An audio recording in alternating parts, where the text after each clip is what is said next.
हम कर रहे थे मॉडल। मॉडल में हमने पढ़ा कैन। आज लेते हैं कुड, COUL। कैन की वाक्य सेंटेंस भी पढ़े थे कैसे हल करने। आज कुड का देखते हैं। मॉडल नंबर 2 आ गया कुड। कुड का प्रयोग पास्ट एबिलिटी,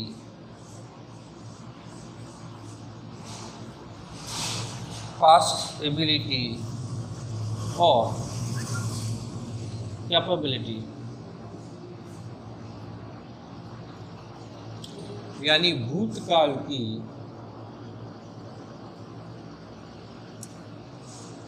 योग्यता व क्षमता। वर्तमान की हमने कैन में पढ़ी थी। प्रेजेंट की एबिलिटी और कैपेसिटी किसके अंदर है? कैन के अंदर है, प्रेजेंट की, वर्तमान। और पास्ट की एबिलिटी और कैपेसिटी किसके अंदर है? खुद के अंदर है। यानी भूतकाल वाक्य में अगर दिखे और वह योग्यता क्षमता में आता हो, वर्तमान दिखे तो कैन लगा देंगे, भूतकाल दिखे तो कुड लगा देंगे। फिर प्रेजेंट और फ्यूचर परमिशन यानी वर्तमान या भविष्य की आज्ञा, वर्तमान या भविष्य की आज्ञा यानी वर्तमान या भविष्य संबंधी कोई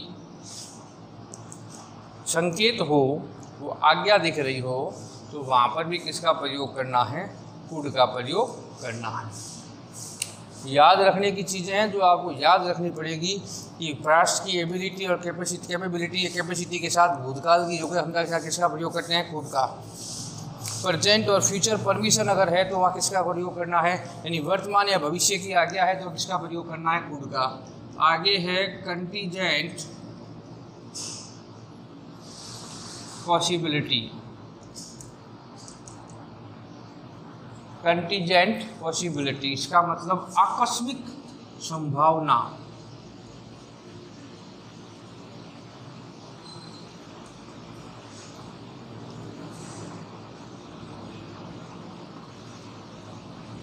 आकस्मिक संभावना यानी कंटीजेंट बोलते हैं, कंटीजेंट पॉसिबिलिटी, आकस्मिक संभावना के साथ भी किसका प्रयोग करना है? कुड का प्रयोग करना है। पोलाइट रिक्वेस्ट आ जाए,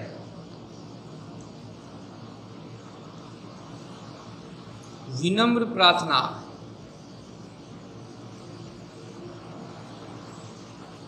किसका प्रयोग करना है? कुड का प्रयोग। तो आपको क्या याद रखना है? कुड जो है वो पास्ट की एबिलिटी और कैपेसिटी को बताता है। कुड क्या बताता है? भूतकाल की योग्यता व क्षमता, पास्ट यानी भूतकाल की। और प्रेजेंट और फ्यूचर की कोई परमिशन है, इसमें संकेत प्रेजेंट और फ्यूचर का आया है, आज्ञा है वर्तमान या भविष्य की, तो वहाँ पर कुड का प्रयोग करना है। कोई कंटीजेंट पॉसिबिलिटी है यानी आकस्मिक संभावना है, आकस्मिक कोई संभावना व्यक्त हुई है तो वहाँ पर किसका प्रयोग करना है? कुड का प्रयोग करना है। विनम्र प्रार्थना है कोई तो वहाँ पर भी किसका प्रयोग करना है? कुड का। यानी पोलाइट रिक्वेस्ट है तो वहाँ किसका प्रयोग करना है? कुड का प्रयोग करना है। वाक्य कोई देखें स्टार्टिंग में भी हम समझने के लिए, जैसे I swim fast when I was at school। जैसे ये वाक्य हमने कल भी किया था। आई स्विम फास्ट, मैं तेज तैरता। कब? आगे वाक्य और है when I was at school। ये देखो when I was at school, ये was जो बता रहा है कौन सा काल बता रहा है? क्योंकि भूतकाल में वर्ब की सेकंड फॉर्म आती है, वाज वर आता है, हेड आता है और हेड बीन आता है। इससे पहचान हो जाएगी काल कौन सा है। या भूतकाल संबंधी कोई शब्द आ जाए, भूतकाल संबंधी शब्द आ जाए, यस्टरडे है, लास्ट डे है, तो भी वो भूतकाल में आएगा। तो मुख्य चीज़ें यही है, second form, was were, had और हैड बीन, ये कौन से काल में आते हैं? पास्ट में आते हैं। कौन से काल में आते हैं? भूतकाल में आते हैं। तो ये जो वाक्य पढ़ा कि मैं तेज स्विम करता था, अगर ये नहीं लिखा हुआ है तो हम यहाँ पर किसका प्रयोग कर देंगे? कैन का। नीचे वाली लाइन नहीं है तो आई कैन स्विम फास्ट, मैं तेज स्विम कर सकता हूँ, ठीक है। लेकिन इसमें वाक्य आगे जुड़ा हुआ है कि कब? जब मैं स्कूल में था तो तेज क्या कर सकता था? स्विमिंग कर सकता था। तो इसका मतलब ये भूतकाल में चला गया, इसलिए यहाँ कैन नहीं लगाना है, कुड लगाना है। इस बात पर गौर कर लें, क्या बताना चाह रहा हूँ मैं। आगे देखो, he learn fast when he was young. He learn fast माने सीखना, तेज सीखता, बहुत तेज सीखता। कब? जब ही वाज यंग, जब वो जवान था, यानी अभी जवान नहीं है, वो भूतकाल की बात कर रहा है। जब वो जवान था तो क्या करता था? जल्दी जल्दी किसी चीज़ों को सीखता था। तो यहाँ पर ये भूतकाल आ गया ना, वाज बता रहा है कि ये भूतकाल है, तो बस है तो ये क्या? ये दोनों ही क्या है? एबिलिटी में आता है। एबिलिटी में आता है। एबिलिटी यानी योग्यता में। योग्यता कैन में भी है और कुड में भी है। लेकिन भूतकाल आ जाए तो वहाँ कैन नहीं लगाएंगे, वहाँ क्या लगा देंगे? कुड लगा देंगे। और पीछे कोई वाक्य ना हो भूतकाल का तो वहाँ पर हम किसका प्रयोग कर देंगे? कैन का प्रयोग करेंगे। इस बात को विशेष ध्यान रखना है कि भूतकाल है या नहीं है, इसके बारे में विशेष आपको गौर करना है। भूतकाल आ रहा है या नहीं आ रहा है। ये था पास्ट की एबिलिटी और कैपेसिटी के बारे में। अब ये जो प्रेजेंट और फ्यूचर परमिशन है, ये कैसे होती है? जैसे आई यूज इट नाउ,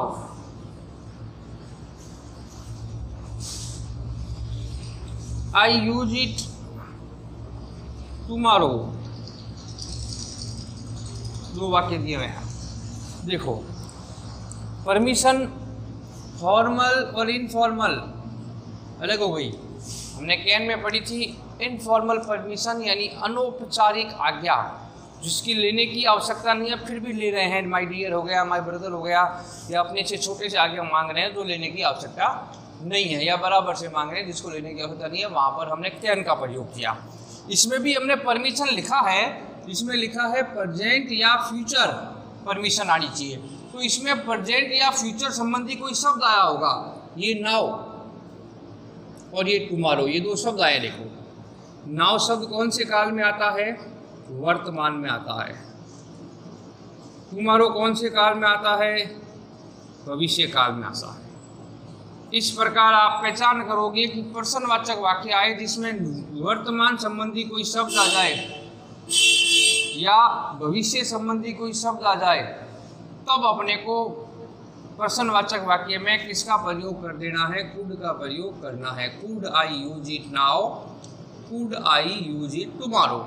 तो इसमें ये था कि वर्तमान या भविष्य की आज्ञा हो जिसकी आपको पहचान हो जाए कि ये वर्तमान संबंधी शब्द आ रहा है या भविष्य संबंधी शब्द आ रहा है। पहले आपको उसको पहचान करनी है, फिर वहाँ पर कुड का प्रयोग करना है। और कल वाला वाक्य अलग था, उसमें था आई यूज इट माई ब्रदर।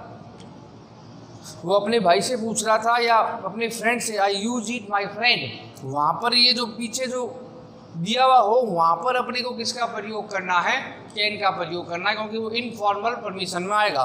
लेकिन कोई वर्तमान संबंधी शब्द आ गया, नाउ है, एवरी डे है, एवरी मंथ है, एवरी वीक है, एवरी ईयर है, इसमें टुमारो है, नेक्स्ट डे है, नेक्स्ट मंथ है, नेक्स्ट वीक है, नेक्स्ट ईयर है, ऐसा कोई शब्द प्रश्नवाचक के साथ आ जाए, इसका मतलब वह भविष्य की या वर्तमान की योग परमिशन को बताता है। वहाँ पर आगे आगे हमें क्या लगा देना है?